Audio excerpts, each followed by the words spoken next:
ఏంటి కిచెన్లో కనిపించకుండా ఏం చేస్తుంది అనుకుంటున్నారా? అదేంటో తెలుసుకోవాలంటే మీరు కంప్లీట్ వీడియో చూడాల్సిందే. హే everyone, welcome back to our channel start storing and this is Soumya. ఈరోజు నేను ఒక టేస్టీ అండ్ ఈజీ స్నాక్తో మీ ముందుకు వచ్చాను.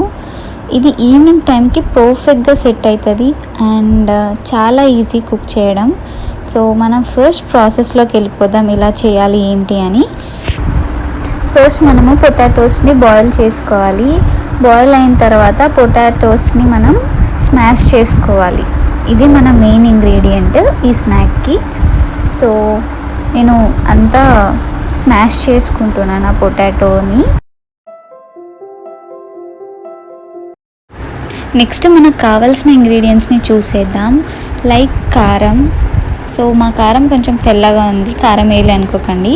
అండ్ నెక్స్ట్ ధనియా పొడి, గరం మసాలా, కొత్తిమీర, కరివేపాకు, రైస్ ఫ్లోర్, సాల్ట్ అండ్ కొంచెం కార్న్ఫ్లోర్ కూడా వేసుకోవాలి.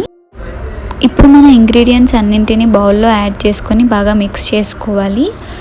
సో ఈ రెసిపీ అనేది చాలా సింపుల్ అండ్ బాగా టేస్టీగా కూడా ఉంటుంది. సో మీరు ఎప్పుడైనా ఫ్రీ టైం ఉన్నప్పుడు కానీ ఏదైనా ఈవినింగ్ టైమ్స్లో అలా ట్రై చేయండి.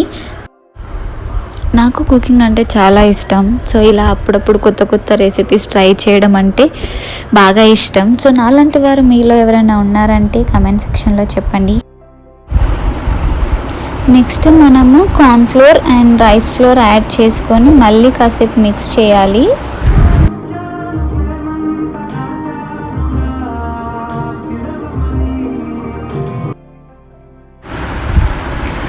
హాఫ్ ప్రాసెస్ అయితే అయిపోయింది. మనం నెక్స్ట్ డీప్ ఫ్రై పార్ట్కి వెళ్ళిపోదాం.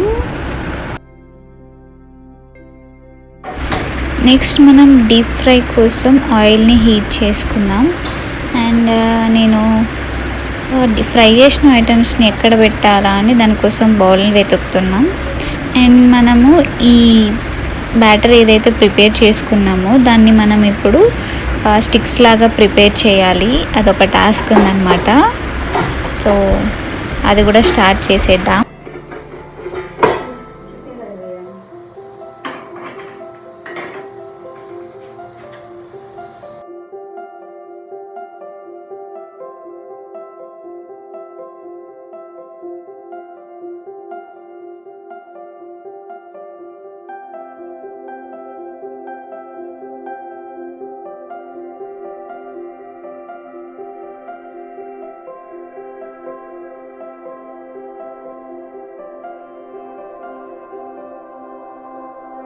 ఇంతకు ముందుకు ఏదైతే పొటాటో మిక్స్ మనం తయారు చేసుకున్నామో దాన్ని ఇలా రోల్ చేసుకుంటూ చిన్న చిన్న స్టిక్స్ చేసుకోవాలి.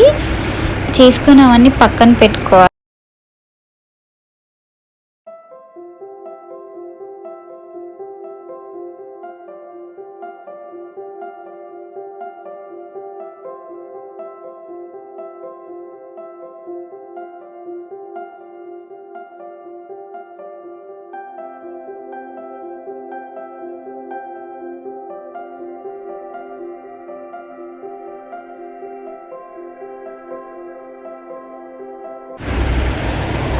సో ఇప్పుడు మన స్టిక్స్ ప్రిపరేషన్ అయిపోయింది కాబట్టి వాటిని 1 by 1 ఫ్రై చేసుకుందాం.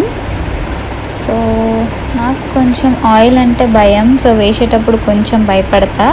బట్ ఎనీవే ప్రాసెస్ మాత్రం చేసేస్తా. ఎంత భయమైనా సరే కానీ నేను చేయాలనుకున్నది మాత్రం చేసేస్తా.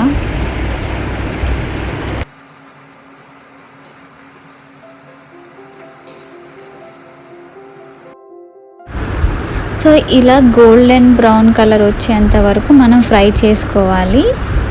సో ఫ్రై అయినవన్నీ తీసి పక్కన పెట్టుకోవాలి.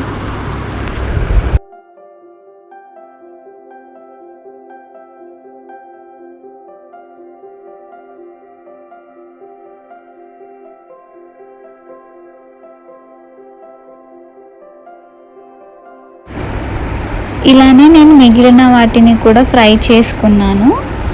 సో అన్నీ ఫ్రై అయిన తర్వాత ఫైనల్లీ మనకి గార్నిషింగ్ కూడా ఇంపార్టెంట్ కదా. సో ఫైనల్లీ ఒక ఫినిషింగ్ టచ్ ఇచ్చాను. So it was nice. చూడండి, చూసి ఎలా ఉందో చెప్పండి.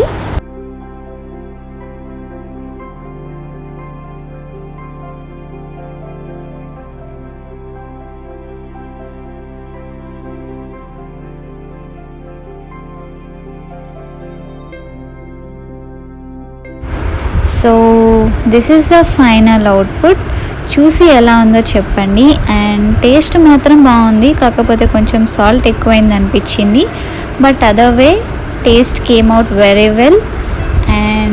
అండ్ మళ్ళీ నెక్స్ట్ ఒక రెసిపీతో నేను మళ్ళీ మీ ముందుకు వస్తాను. అంతవరకు keep smiling and don't forget to like, share and subscribe to our channel start storing. Bye bye.